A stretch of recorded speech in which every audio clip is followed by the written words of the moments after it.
Hello, everyone, and welcome back to another episode of the Bridging Impact Podcast, the podcast that passes wisdom to the next generation of athletes, coaches, and parents of youth sports. So, we got a special episode today because I have an opportunity to interview my former JV coach. He was also a coach when I was an athlete. I had an opportunity to coach with him or under him for his summer camps, and he is the director of Humboldt Wild and also a state champion at St. Bernard's in Eureka, California. Issac Gildea.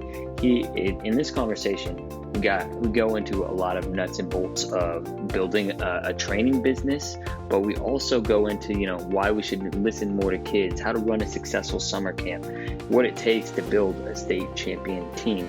So without further ado, let's dive in. Hello, Issac, and welcome to the Bridging Impact Podcast. I'm thrilled to have you on today, kind of come full circle moment for those listening. Issac was my JV basketball coach. He was also a coach of many of the summer camps that I attended to as an athlete and as a player, and then had the opportunity and privilege to coach for his summer camps in the past. So, Issac, I'm thrilled to have you on. Welcome to the podcast.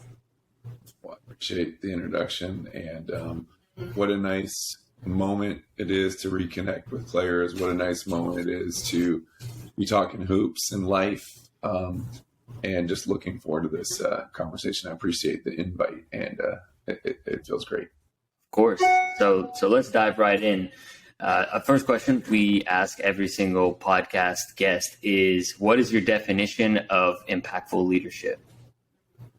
Yeah, so impactful leadership, in my opinion, is creating connections, creating love for something, whatever it may be. And when we're pertaining to basketball, impactful leadership is, how did I demonstrate my love for the game, and then did that generate something in somebody else? And so when somebody is able to transition from a player to maybe a coach to pick up ball and things like that, I think that's impactful. I think having conversations and nurturing the relationships that you build, long-lasting relationships that you build, is part of that as well. And I think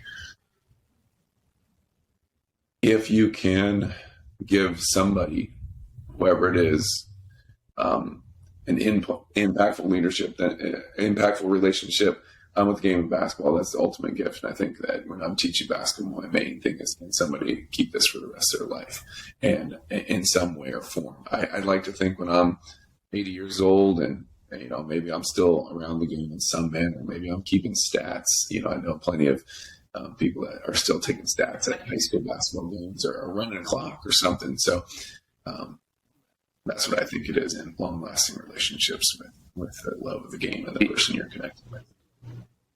I love that. It's like bridging that love for the game, that passion that you had, that you cultivated when you were a player, and transitioned into your coach. So I'd love to, have you share your story about how, you transitioned from being a great player to not only that, but to becoming a great coach.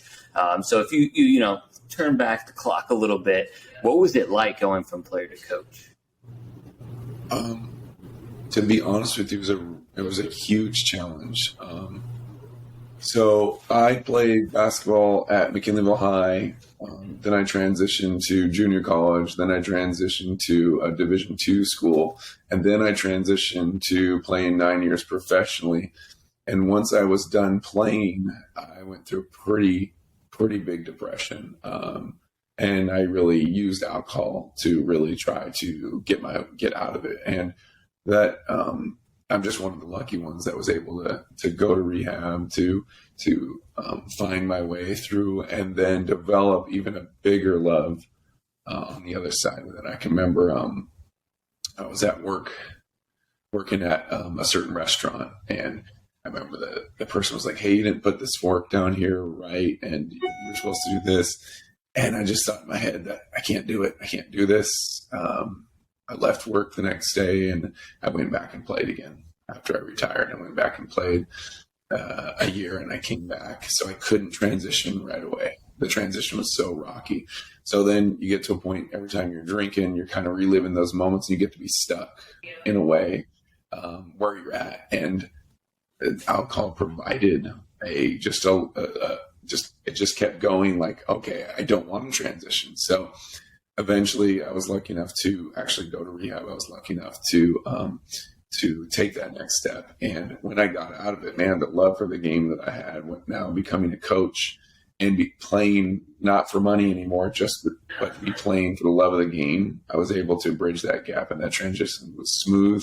I also feel like I have more of I'm more relatable to kids that need help with any kind of that or anything in their family. So once I transitioned out of that and into the game, man, I had a passion for it, a love for it. Mentioned the detail, and it was just smooth. I think there's a lot of things I could have done different as a coach when I was younger, comparative to now. But the transition was a real long one for me. But once I got it, I was feeling good. I know and I appreciate you kind of, being vulnerable and sharing that story.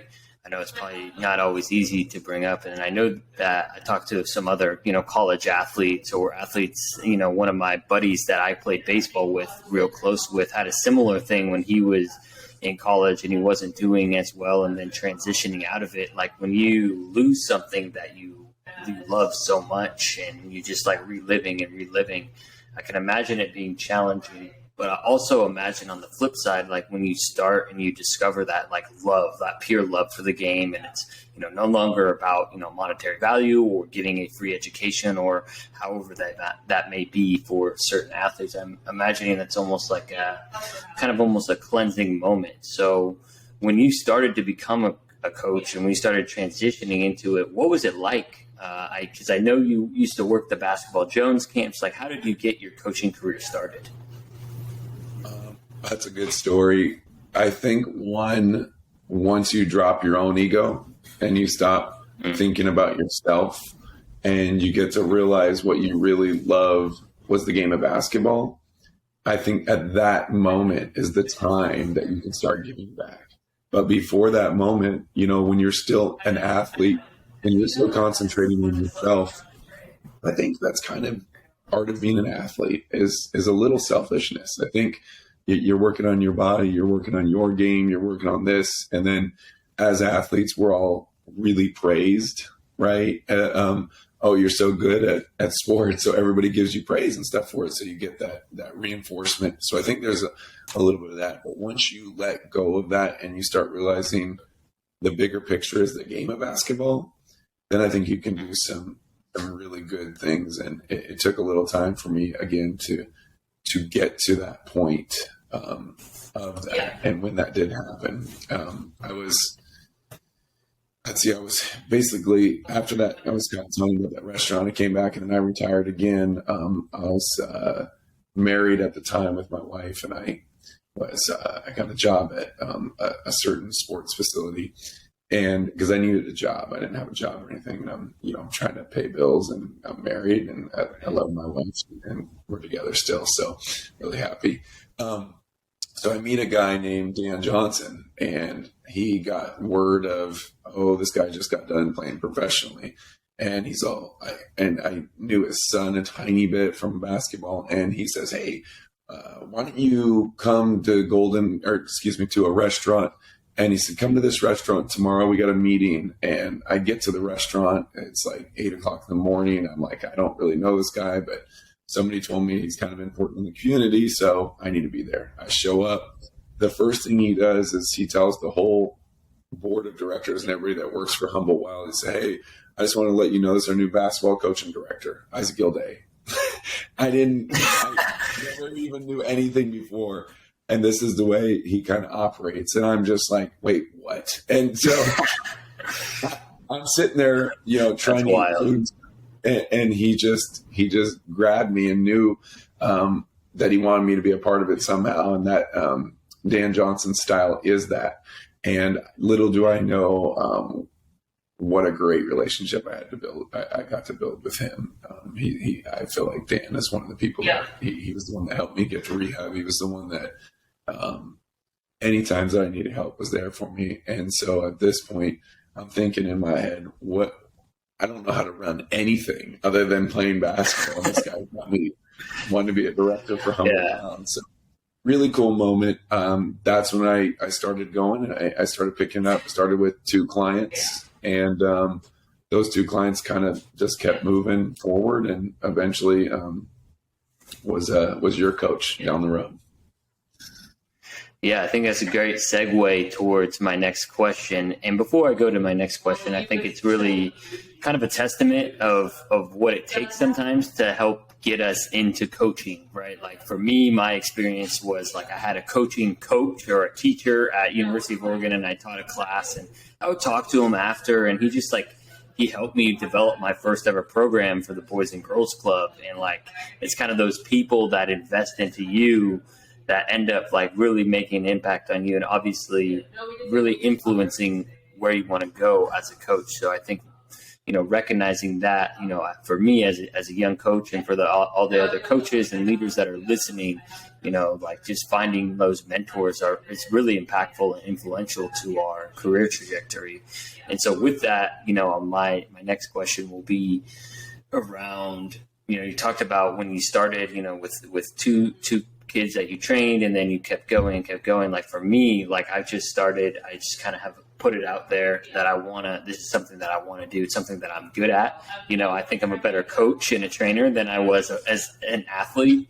And, like that's just like the gifts that I was given. So for someone that's young and wants to start that and wants to follow similar footsteps to you, like what advice do you have, but almost taking yourself back, like what was your process like?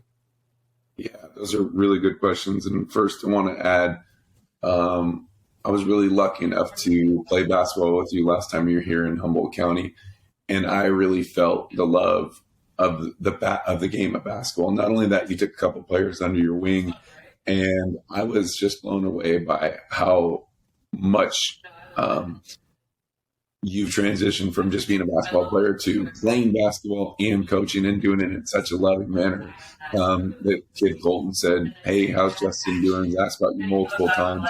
He said, "Hey, can he be my trainer?" Well, he doesn't live here. So I just want to add, I appreciate you coming to Humboldt, speaking at my camp, showing love, playing basketball. And by the way, your game is even better. I think you're a better basketball player now.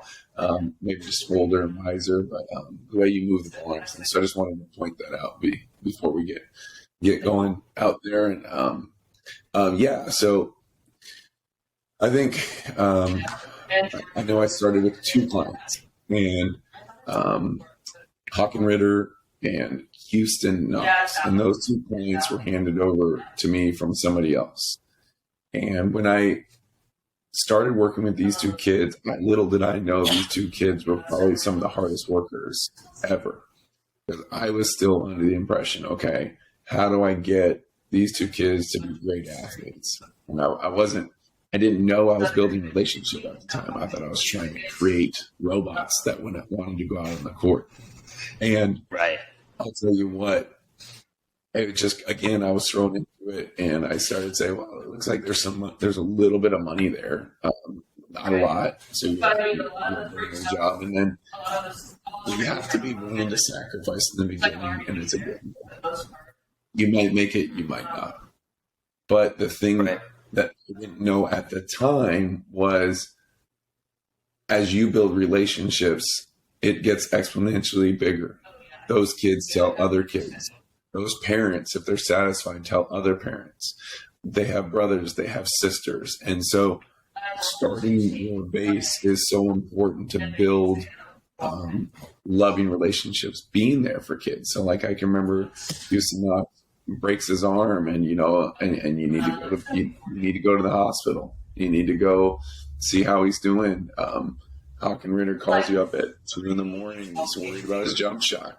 You need to, maybe set some clear boundaries and say, I'll talk to you in the morning. But being there for all these kids were so important. So I started with 2. It starts building. I'm running a basketball kind of training sessions at the college where I don't have nobody said I could. And except for Dan Johnson told me, yeah, you got it, no problem. And then word of mouth starts happening.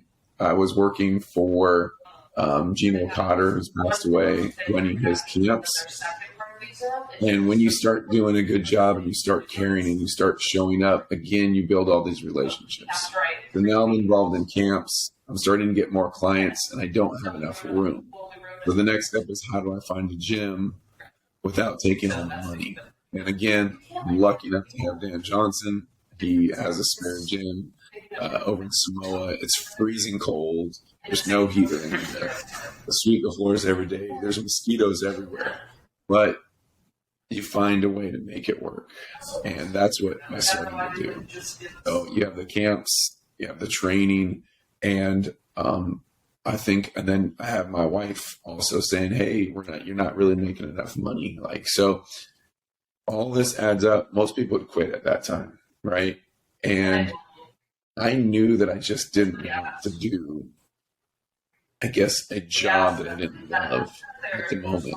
So I just kept working on it, and I kept working on it, and you make more phone calls, and you keep doing that. Next thing you know, I figured out, all right, well, I don't really want to, I'm losing so much money on trying to charge per session, and that's not really what it is. So I think the greatest thing I ever did was go to monthly.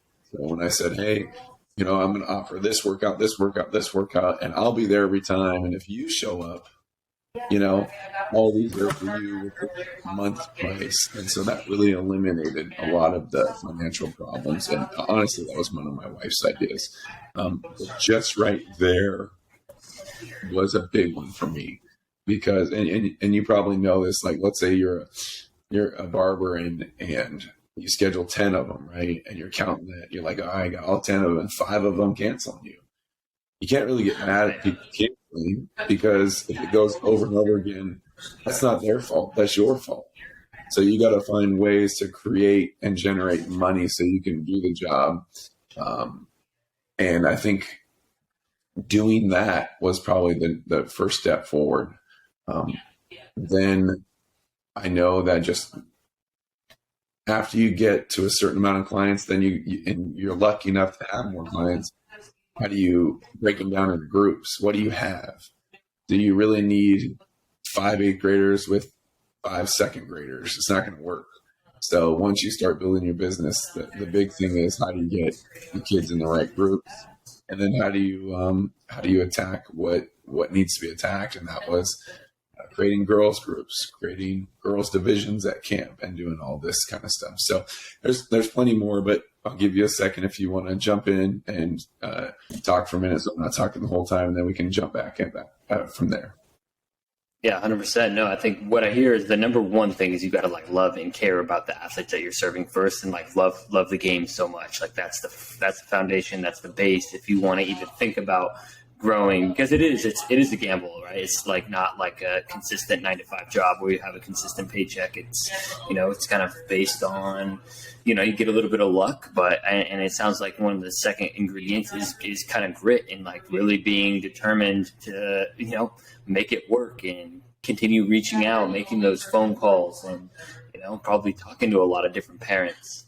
And then as, you continue to go, you kind of adjust your business model. And then obviously the girlfriend or the wife, they always have the best ideas. So we got to make sure, instead of just go, we got to listen a little bit and figure out how to, monetarily make it work. So with that, from where we are, you talk about girls groups and breaking it up. It really does sound like it's just if it's meant to be and you do a great enough job, and you obviously have to structure the business model around it can work. I think one of my questions will be, and this is for myself, but also I've noticed when I work with a lot of coaches, maximizing time matters a lot, right? You choose to do one drill, you choose to, have a conversation. That means you don't do another drill, right? Because you can't do both. You can't do 2 drills at the same time. So I'm curious what your process is for, structuring and maximizing time, because I think that's a big way that people can get the most value out of the product, which is the training. Yeah. So if you really think about it, every drill that you do, you can put it down on paper, but you don't know how that drill is really going to come out until it's on the floor.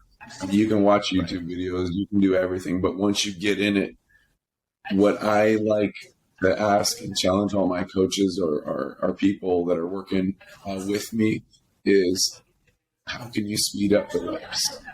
And there's always ways, right? You have 10 kids and you're just not getting enough reps, and your kids are sitting for more than 5 seconds in a line. You know, a parent comes in and sees their kid in 5 seconds in the line, maybe they're okay with that. But if I came in the court and I'm like, hey, I want my kid to get more reps, and you just break the drill down in 2 different sides, you know, you demonstrate the middle, you break this side down, you break that side down, let's go. And then you keep going and providing the same energy as a coach and that you want from your players. So if you're going to tell your players to bring a little more energy as a coach, you got to do the same thing. You want your kids to be on time, you need to be on time. You want your kids to pound in and out, dribble, cross. You got to demonstrate the energy that you want with it. So I think every single time you're breaking down a drill, whether it's help side, defense, shell drill, whatever it is, you need to find ways to get the drill moving, as long as it's not too fast. Nobody's sitting around, nobody's waiting, and just connect with it over and over again. We break down training for me into 2 categories. So I just don't have time anymore to do a one-on-one session, which is probably the most beneficial to a kid one-on-one. But the real truth is, kids don't really want to do one-on-one. Most kids don't. Parents want them to do one-on-ones. And what the parent wants them to do one-on-one, because selfishly they want their kid to be better than other kids. And we're forgetting the concept of that it's a team sport. So when you get out there, one-on-ones, yeah, you can make a little bit of money. And what are we teaching the kids? Are we teaching that the one-on-one value is more important than the team concept? I like to have about 8 to 10 kids in my group, and I like to really value the team concept, because training is an idea implanted in the head. And what really goes on in the game of basketball is reaction. And did you do what it is? How many times do you honestly Euro step in the game? Inside, outside, outside, inside? Maybe once here or there. How many times you spend? Maybe once here or there. How many times do you make a good pass to somebody, right? When that player turns back and says, hey, nice pass. So I think the idea of training sometimes has got a little out of hand of trying to make money and valuing the one-on-one aspect of that instead of paying the whole team. But it's a win-win, because the group pays me more money. If you really think about it, let's say you have 10 kids, they're all paying $20 for the workout. You're going to make way more money than making $50 in 1 hour for a one-on-one session. And all you have to do is, instead of saying make it 1 hour, let's go an hour and a half, and let's do drills for an hour, and let's promise 30 minutes of playing, because that's what the kids want to do. So I think if you're running a business, you really got to start thinking of ways to give the kids what they want, because realistically, the parents, yes, are paying, but the kids are the ones that are going to go home and say, I did like this, I didn't like this. And they're going to go tell their friends. If you want to grow the business, the real person you're working for is the kids, not the parents. And I think those are interesting concepts that people forget about sometimes. No, I think there's a lot of really good information there. And I feel like I've been kind of thinking some of those things, but it's nice to know and hear from someone that has been doing it for a while. Because I feel the same way about one-on-ones. Like, I'm a better team player than I am a one-on-one ISO player. And I feel like I had a conversation actually with the director of USA Basketball Youth Development Department, and he talked about how players in the U.S. are more skilled, but players in Europe just play better as a team, and they just have way more. It's because we're just overtrained here. I'm starting to kind of get rid of a lot of the one-on-one ISO crossover, go finish at the rim. I'm trying to work on more catch, rip, something that was a little more natural in the offense. And I am fortunate that sometimes I work with 2 people, and at least 2, I can work a little bit of decision making. Like, you can drive, and I'll guard them a little bit and make them read my feet. So I try and implement some of those decision making, because I did start to think about that. what is the point of all, like, I think for sometimes it's important to teach, right, a move without a defender there, because you can't always learn it, especially for younger kids or middle schoolers or even high schoolers, right? But you have to be able to, rep it out in game-like situations. And then also, like, I love competing. Like, so I always pit the two of them against each other in whatever it is, so that's kind of like the games that they have fun with too. And, so yeah, I think that's something I definitely need to go look into. And I personally, like, it's a personal note that I have to kind of look into getting some permits probably for being outside for the parks. Like, once I start having more, kids coming in, I'm sure the city of LA wants to make their money too. So, but that's all really good information for me to know. Yeah, and it's hard too, because when you're starting out your business, like I started with 2 clients, and I didn't have the luxury of having 10 clients. And so if you are having 2 clients, of course you want to do that. But what you could do is you could explain to them, hey, these are all reads. These are all things that we're trying to work on. And is there great skill development is absolutely fantastic. So just having a ball in a kid's hand, how important is that? Super important.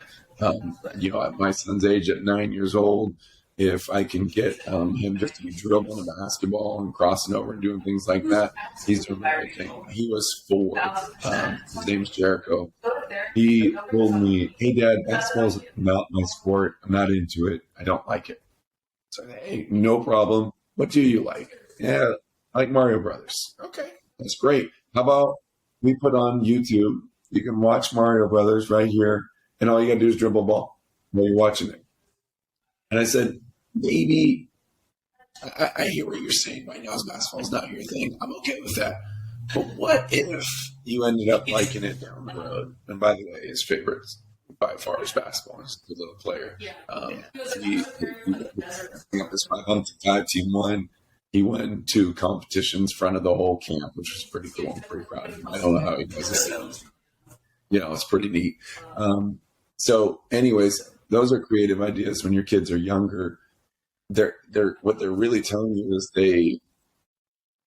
they're trying to communicate with you, and what you're doing may not be just pounding the ball. Give the kids what they want. And I've learned as I get older, even with my varsity basketball team, like, what do they want? The kids want to check their phones, and we keep fighting. Why not put a 3-minute phone break in practice? Why not? Do you want music at practice? Let's designate times when we're conditioning to blast the music. I think listening to kids is kind of a lost thing, and I think coaches sometimes are trying to be their way, and instead of really listening to each kid. And I think during training that's really important as well. Like you said, that those one-on-one matchups are really good, but you can create different one-on-one matchups. So we do a drill called waterfall, and we go around 2 cones and we come in, and then it's one-on-one right there. And the idea is that only layups, and we don't want more than 6 or 7 dribbles. So they're coming around half court, and both of them come inside 2 cones, and there's your transition one-on-one. And then we take it into a half court one-on-one, and we have a coach swing a ball to one of the players, and that player goes from the block over and closes out, kind of like a long closeout in the game, where you can take with 2 players and still make it game-like, and still get a lot out of the drills. It just takes more creativity, but I would suggest to all coaches is, how do you put things, if you're coaching basketball training, how do you put things like real game situations into your workouts? But if you're at camp, sometimes maybe not. Maybe you're just having more fun than you are, and you're just mixing a little bit of basketball. But I mean, camp and training are 2 different things, and camp pays money, and training not as much money. So I think those are important concepts to think about when you're training kids. Is, where am I at? Is this kid actually, what do they want? What do they need? And we're in camp mode. How much fun can we have, kind of thing? We got off topic a little bit there, but Yeah, no, I love camp, and I'd love to go there, and I'd love, for you to, kind of talk about the most recent camp that I had the opportunity to speak at. Like, I went in on Monday. I got an opportunity to get a little whistle and referee a game, and you had a lot of kids there. Like, I was like, how in the world is he going to manage this? So I'd love to hear, a little bit. And I remember, when we hooped and played the Saturday before, you're like, listen, I'm going to tell the coaches this. These kids they want to eat candy, they want to eat pizza, they want to hang out with their friends, and they want to play 5-on-5. So I'd love to hear how it went. Yes, we had a great time. We had a gym across the street. We had the gym, our high school gym, and then we had the auditorium. So we had 3 gyms. And what we did was we just took break and lunch, and if you just played your game, you're at lunch, and then the next game's on. So we just kind of took break and lunch and just kind of made those. You're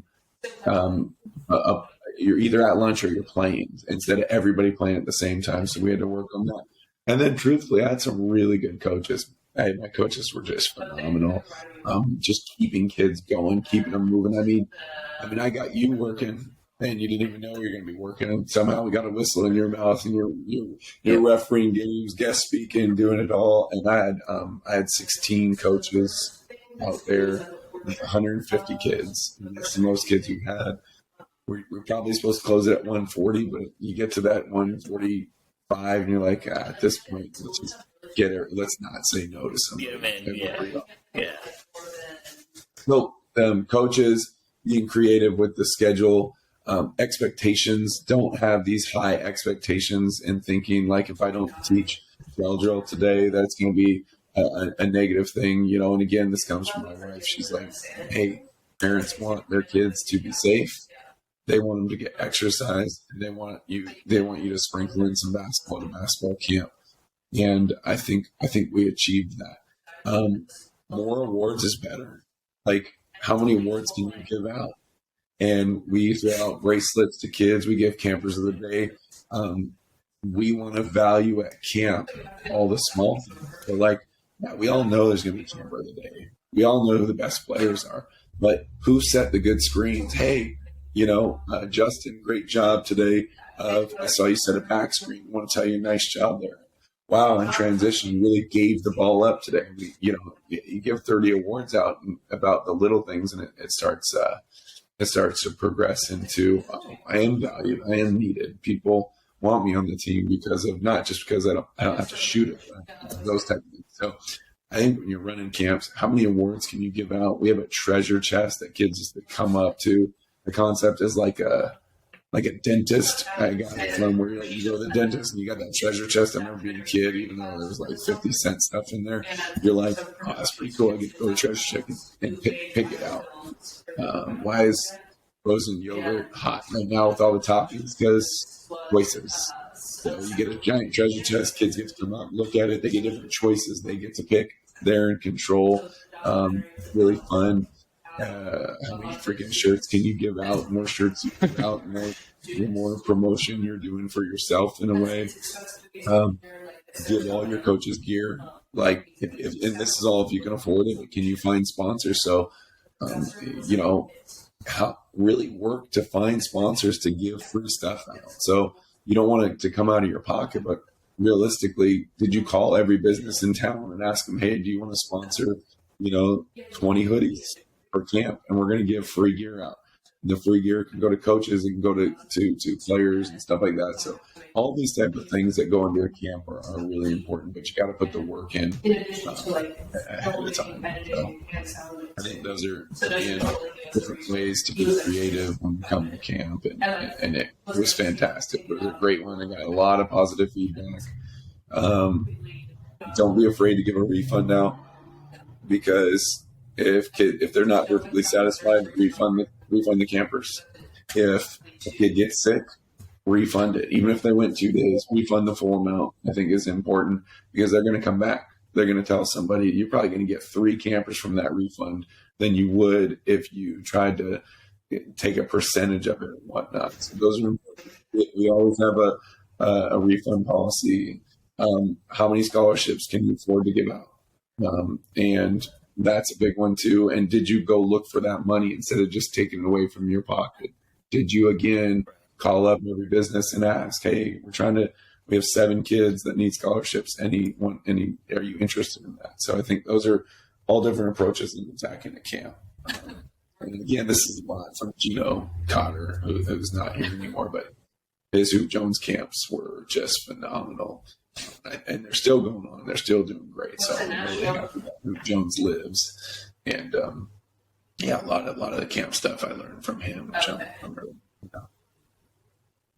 Yeah, no, I still have love for Gino too. Like I remember him, his intensity and love for basketball just like still ripples through my mind. And I honestly, so I had the privilege and opportunity to run camp this summer, and camp is my favorite personally, because like you get an opportunity to get to build those relationships throughout the week. Like I think honestly, if you treat the coaches well, you make sure you don't burn them out. Like in general, they're happier too because they're with the kids more. So it was a lot of fun. So I would love to probably talk camp with you all day, but I also want to be mindful that you are a state champion coach. And for those coaches that are listening, I want, he's got the ring too. He's got the ring up. I want to finish our conversation around, this last few seasons during the pandemic, which obviously have been challenging. I know you've had a lot of talent, but there's got to be, some structure and camaraderie. And, I'd love to hear, how did y'all do it? Well, so going into COVID, our first year, we get only 8 games here on the North Coast. And it would have been nice for my team.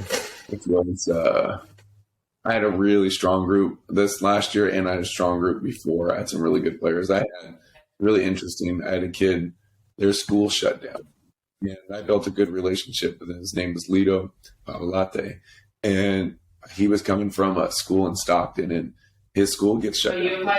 Just straight up shut down. He calls me, hey, coach, I'm coming to play for you. I'm like, what? Like, I knew how good he was. I built a relationship with another kid named Remy Campbell, who I've been training him since he was like 5 years old.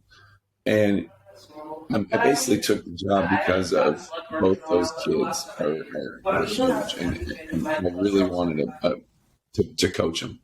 So I got this great team, and then I didn't even know it, and I had other players that were really good. So that COVID year, I think we went 4-4. We lose one game to Fortuna by 1 point.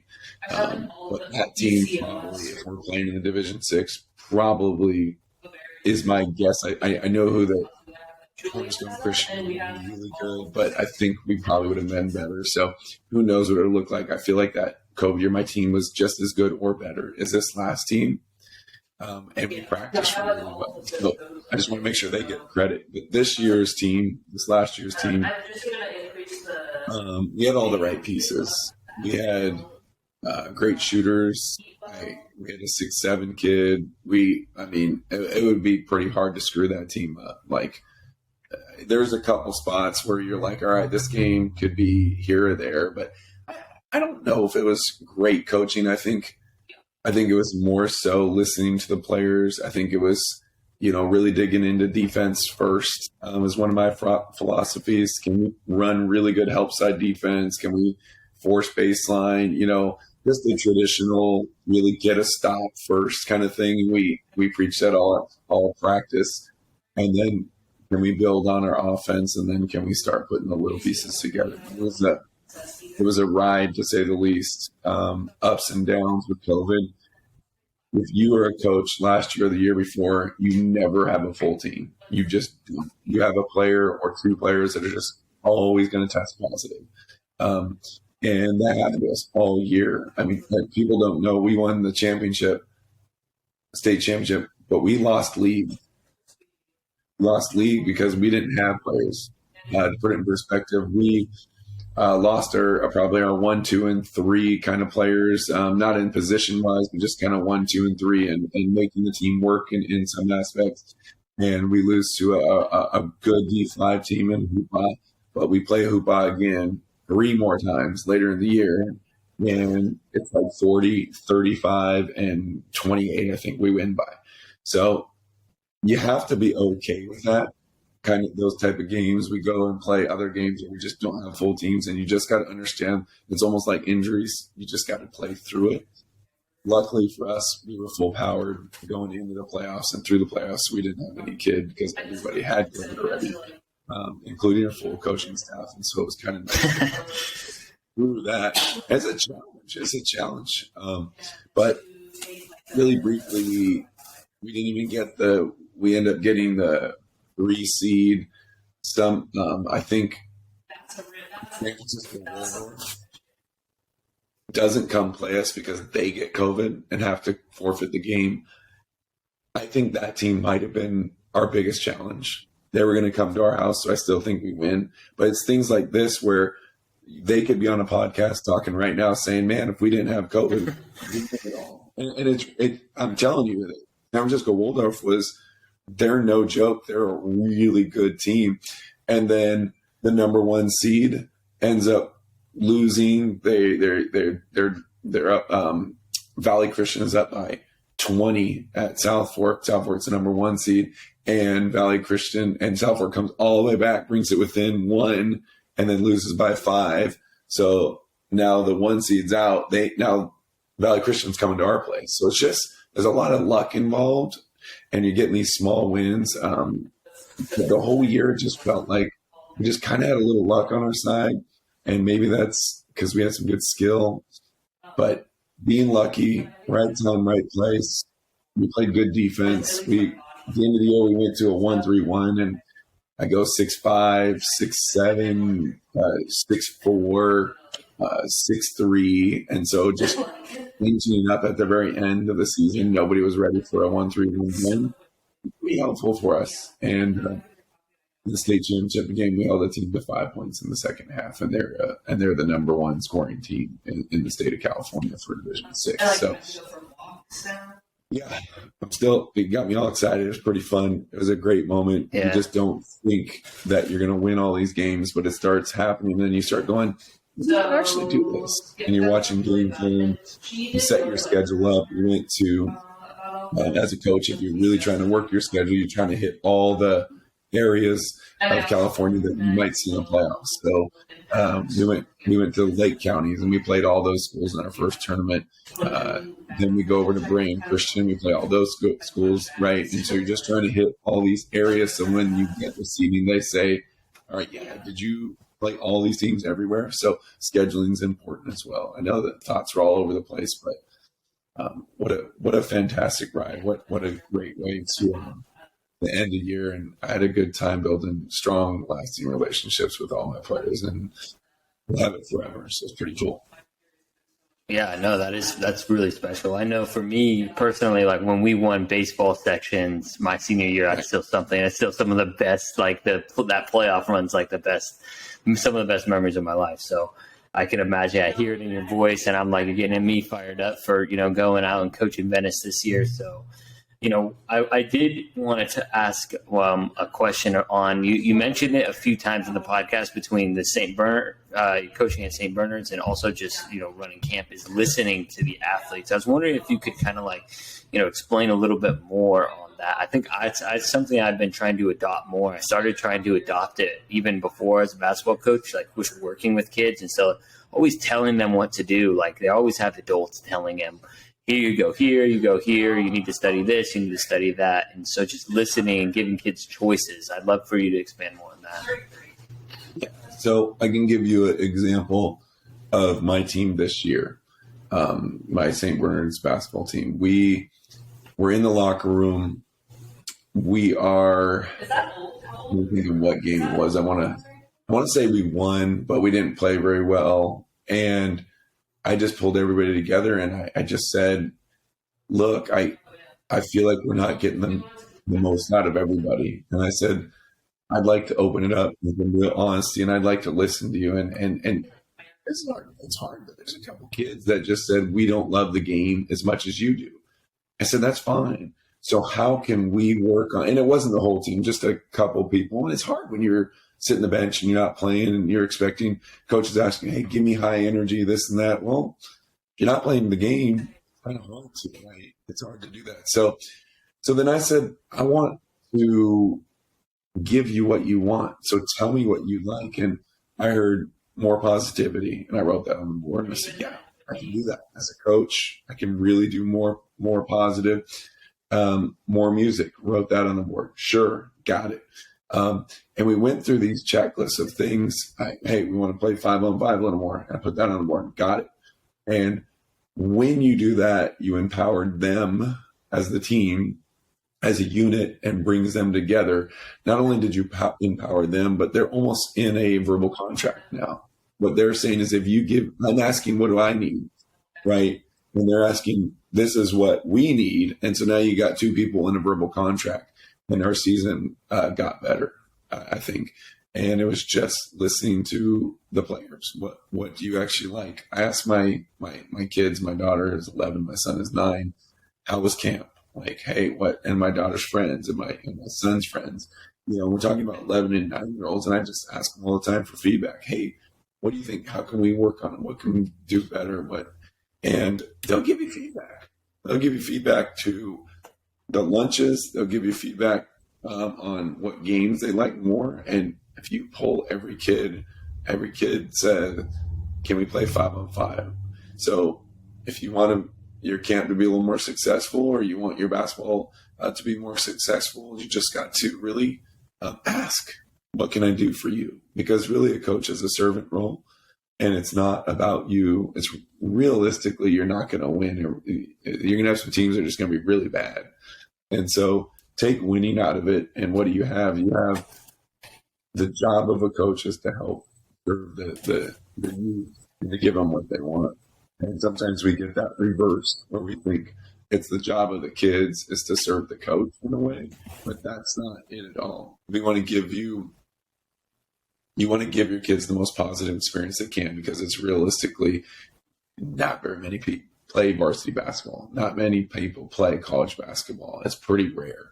So what experience can you give them in that short amount of time? And stop pretending like your program is so next level that and there are some, don't get me wrong, but I'm talking about when you're in like 8th grade, just remember that this might be the last year for a lot of kids, right? But if your program is an elite program and all you're doing is producing college basketball players, I'm not talking about that. I'm talking about when you're coaching Fieldbrook Elementary. Some of those kids are just not going to even play high school basketball. So how do you make it a great season? You listen to them, have fun, and enjoy the year. It's not about wins and losses. So I hope touched a little bit on there, but just asking questions and then providing the feedback with some results.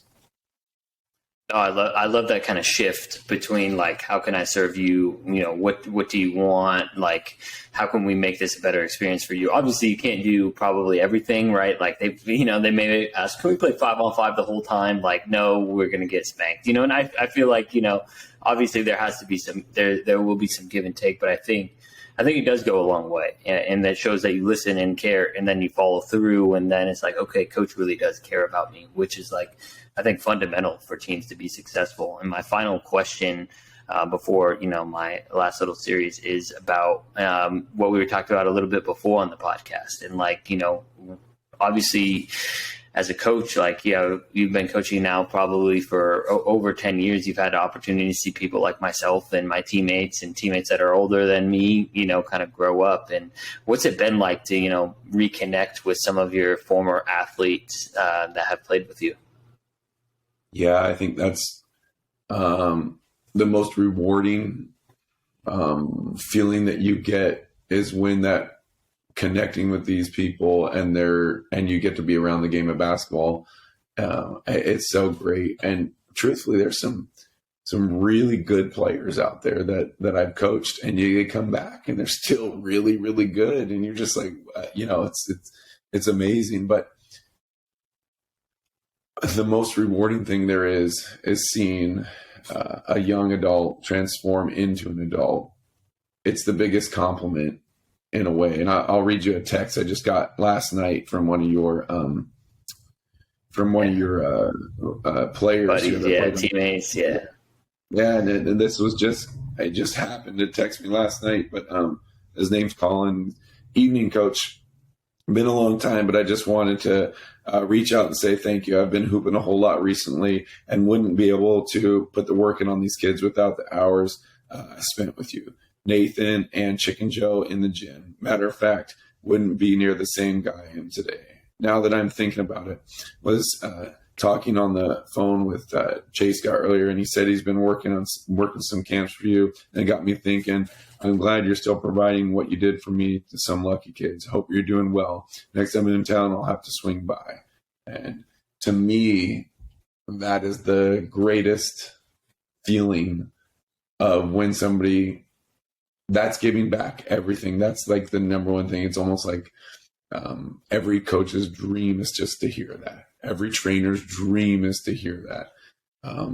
It doesn't happen all the time. And if you're out there and if you have a coach that you care about or love or have a great relationship, it's like the same thing as a kid telling their parents, "Hey, Mom, I love you," or "Thank you for providing this for me," or "Thank you." That's all parents want. That's all coaches want. That's the greatest joy right there.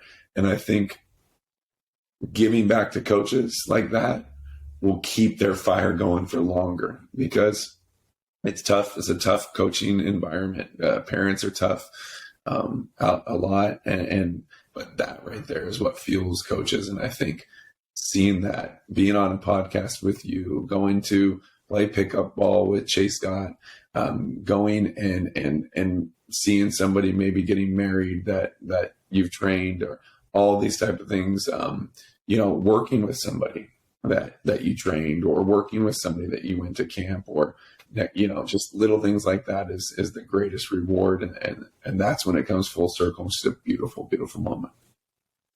Yeah, it's really beautiful. And I think I want to thank you and appreciate you for, bridging and passing your love for the game to me. And now I have the honors of passing that love on to the kids that I train and I work with and I coach. So I'm very thankful for that. Do you have any, final thoughts or advice for coaches, young coaches? And is there any way that, if there's a coach that has a question, is there any way that, or what's the best way to connect with you?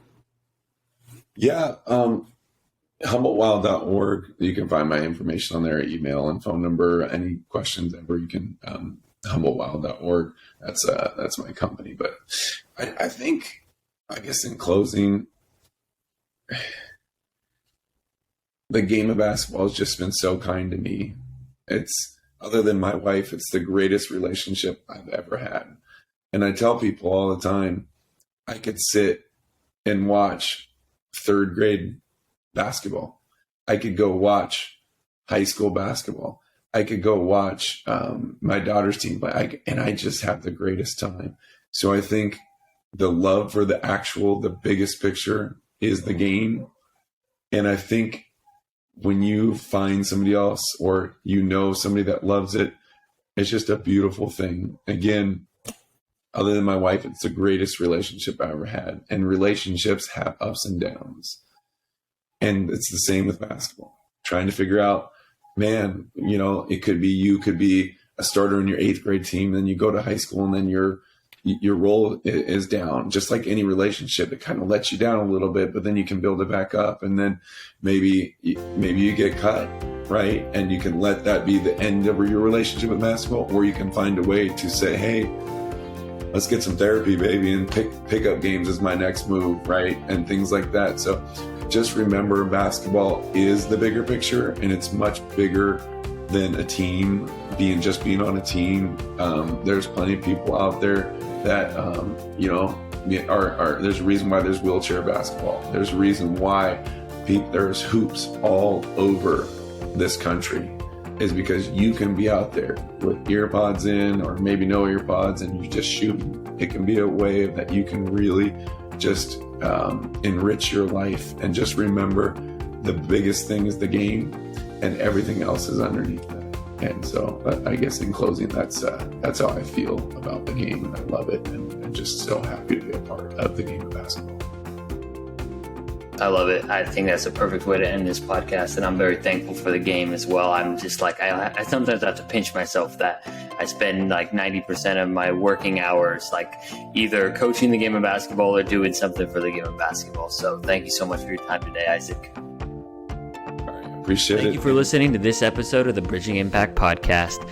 We'd love it if you would like, subscribe, leave a comment and a review on whatever platform you're on. It's the best way to help us grow. We appreciate you for doing that. We'll shout you out on social media. I'd also love if you connected with me on social media. Let me know your thoughts, and this is why I do it. I want to share knowledge and wisdom from experienced leaders to people like yourself and myself, so we can have this dialogue and move forward, make an impact on the world. So stay tuned, stay subscribed. Cheers.